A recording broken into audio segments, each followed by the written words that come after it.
کو میری فیملی کیسے ہیں آپ سب لوگ، امید کرتی ہوں ٹھیک ہوں گے۔ آج میرا ٹاپک بہت ہی مختلف سا ہے۔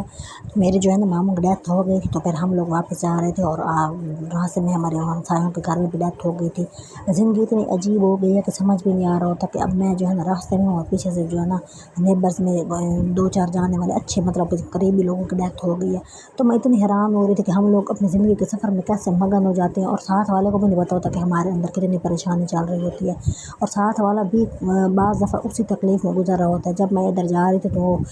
میری جو ساتھ والی سیٹ پہ عورت بیٹھتی وہ اتنی بےچین تھی، وہ کہتی تھی پتہ نہیں کب میری جگہ آئے گی، کب میں نے اترنا ہے۔ تو میں نے اس سے پوچھ لیا، میں نے کہا کیا بات ہے، تو اس کو بتایا کہ بھائی ہمارے یہاں بھی فوت کی ہو گئی ہے، میں ابھی فوت کی بجا رہی ہوں۔ اب زندگی اتنی عجیب ہو گئی ہے، یا تو بندہ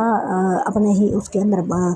مست ہو گیا اپنی لائف میں، یا پتہ نہیں منہ اتنے پکے کر کے سارے ایک دوسرے کے ساتھ بیٹھے ہوتے ہیں کہ پتہ ہی نہیں چل رہا ہوتا کہ دوسرے کے دل میں کیا چل رہا ہے، ہمارے دل میں کیا چل رہا ہے۔ نہ اس کو ساتھ والے کو پتہ ہوتا ہے، نہ ہمیں پتہ ہوتا ہے، نہ اس کا ہمیں پتہ ہوتا ہے، نہ اس کو ہمارا پتہ ہوتا ہے۔ تو اتنی تکلیف تھی، اتنی پریشانی تھی، میں نے کہا اب میں اوپر بیٹھ گئی ہوں گاڑی پہ، اب میں واپس کیسے، انہوں نے تو مجھے اتارنے کو نہیں، موٹر وے پہ بھلا کوئی کسی کو اتارتا مجھے بتائیں، اگر میں اتر بھی جاؤں تو آگے پھر نہ کھائی نہ کوئی آگے تو پیچھے قد والا حساب ہونا، تو پھر میں اتر کے کہاں جاؤں، کوئی پتہ نہیں تھا۔ تو بہرحال بیٹھی رہی، پریشان ہوتی رہی، تو پھر جو ہے نا ایک بہت ہی نوجوان بچہ تھا، اس کی جو ہے نا ڈیتھ ہو گئی ایکسیڈنٹ میں نا، اور وہ اتنے مطلب قریبی تھے، جاننے والے تھے لیکن رشتہ دار نہیں تھے، لیکن پھر بھی بہرحال اتنا دکھ ہو رہا تھا نا، مجھے بہت ہی پریشانی ہو رہی تھی، اور اس کے چھوٹے چھوٹے 3 بچے تھے۔ اور یہ چیز آج کل اتنی عام ہو گئی، ایک اور جانے والے کی ڈیتھ ہوئی، اسی کی ڈیتھ کے اوپر ایک عورت مطلب کہ اور عورت کی ڈیتھ ہو گئی، پھر اسی کے بعد کسی اور تیسری ایک خاندان میں ایک ہی ہفتے کے اندر 3-4 ڈیتھیں ہو گئی نا۔ تو میں اتنی پریشان بیٹھی تھی، اور لوگ اتنے خوف زدہ ہو رہے ہوتے ہیں، پتہ نہیں کہ بھائی اب کسی کی باری ہے، اب کس کی باری ہے۔ انسان اس دنیا سے چلا جانا ہے اور اس دنیا نے تو ختم ہو ہی جانا ہے، لیکن زندگی اتنی کوئی وہ ٹیکنیکل سے سمجھ نہیں آ رہی کون سا لفظ استعمال کرو، وہ ہو گئی ہے نا۔ پہلے ہم بچپن میں ہوتے تھے نا، زندگی اور طرح کی ہوتی تھی۔ شاید آج کل کے جو بچے چھوٹے چھوٹے ہیں وہ بھی کل کو یہی کہیں گے کہ ہمارا بچپن بہت اچھا ہوتا تھا، اور ہر بڑے بندے کو یہی لگ رہا ہوتا ہے کہ ہمارا بچپن اچھا تھا اور اب آگے اور تو اور عجیب سا مشکل دور آ گیا ہے۔ تو ہر بندے کو یہی لگتا ہے کہ میرا دور سب سے بہتر تھا۔ بہرحال اللہ تعالیٰ نے یہ دنیا چلانے کے لیے ظاہر سی بات ہے کوئی طریقہ رکھا ہوا ہے اپنی دنیا کو چلانے کا، اس کو ختم کرنے کا۔ کچھ ایک بچپن والا ٹائم ہوتا ہے، سارے زمانے کو پوچھ لو، بچپن والا ٹائم لوگوں کو یاد ہوگا، کیونکہ بچپن میں بندے کو سمجھ نہیں ہوتی، نہ عزت، نہ انا، نہ ایگو، نہ کچھ اور، نہ بےعزتی، کچھ بھی نہیں ہوتا، تو بندہ پھر خوش رہتا ہے۔ جو وہ بڑا ہوتا ہے، جو وہ سمجھدار ہوتا ہے، تو زندگی مشکل ہوتی جاتی ہے، اور اینڈ پہ آخر بندہ تکلیفیں برداشت کر کے بڈھا ہو جاتا ہے۔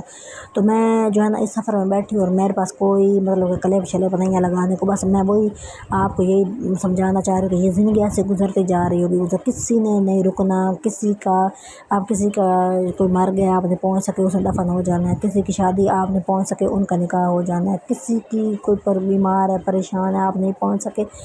اللہ ہی ہر کسی کا حافظ و ناصر ہے۔ دنیا میں ایسی ہوتی جا رہی ہے اور گزرتی جا رہی ہے، اور بندہ جو ہے نا بڑی جو ہے نا کمپلیکیٹڈ سی زندگی ہے کہ بندے کو سمجھ ہی نہیں آ رہی ہوتی وہ کس کو کہے کیا نہ کرے۔ ہم سیدھے سیدھے گھر جا رہے ہوتے ہیں، لیکن آگے نہیں پتہ ہوتا کہ آگے کیا ہونے والا ہے ہم لوگوں کے ساتھ میں۔ تو اللہ بہتر کرے ہر کسی کے ساتھ اچھا ہو۔ تو زندگی کے مسائل جو ہے نا وہ کبھی بھی ختم نہیں ہوتے۔ تو میں اپنی زندگی میں زیادہ تر جو ہے نا شادی کے بعد مسائل دیکھ رہی ہوں کہ ایک بچی ہے، اس کی شادی ہوئی ہے جی، مہینہ ٹھیک رہے ہیں، 2 مہینے ٹھیک رہے ہیں جی، اس کے بعد دھاڑ بڑھ گئی ہے۔ پھر دوسری لڑکی کی شادی ہوئی ہے، کہیں لڑکیوں نے نچا کے رکھ دی ہے، کہیں لڑکے نچا کے رکھ رہے ہیں۔ مطلب زندگی اتنی عجیب سی ہو گئی ہے کہ ایسا لگتا ہے کہ بھائی جو ہے نا خوشی بہت مشکل سے کہیں آپ کو ڈھونڈنی پڑ جانی ہے، کہ جو لوگ آپ کو ٹینشن دیتے ہیں، اب سارے لوگوں کی کسی کا ویڈیو دیکھو نا تو آگے سے کہہ رہے ہوتے ہیں جو آپ کو ٹینشن دیتا ہے اس کو چھوڑ دیں۔ اب مجھے بتائیں، بچوں سے بندے کو ٹینشن ہو رہی ہے، بچوں کو بندہ چھوڑ سکتا ہے؟ شوہر سے ٹینشن ہو رہی ہے وہ چھوڑ سکتا ہے؟ اب ایک بندہ ہے وہ اپنا الگ گھر افورڈ نہیں کر سکتا، اس کی بہنوں سے ٹینشن ہو رہی ہے، کون چھوڑے مجھے بتائیں؟ اس کی ماں سے ٹینشن ہے، کیسے چھوڑیں؟ اس کے بھائی سے ٹینشن ہے، کیسے چھوڑیں؟ مجھے آج اس بات کا مطلب جو بہت امیر لوگ ہوتے ہیں، ظاہر سی بات ان کے پاس بہت پیسہ ہوتا ہے جی، وہ ان کے ایک جگہ ان کو مزہ نہیں آ رہا وہ دوسرے ملک چلے جائیں گے، وہاں مزہ نہیں آ رہا کہیں اور چلے جائیں گے۔ اب غریب بندہ جس کے پاس ایک کمرہ ہے، اس کے پاس 100 روپے نہیں ہے، اس نے تو مر کے وہیں جینا ہے۔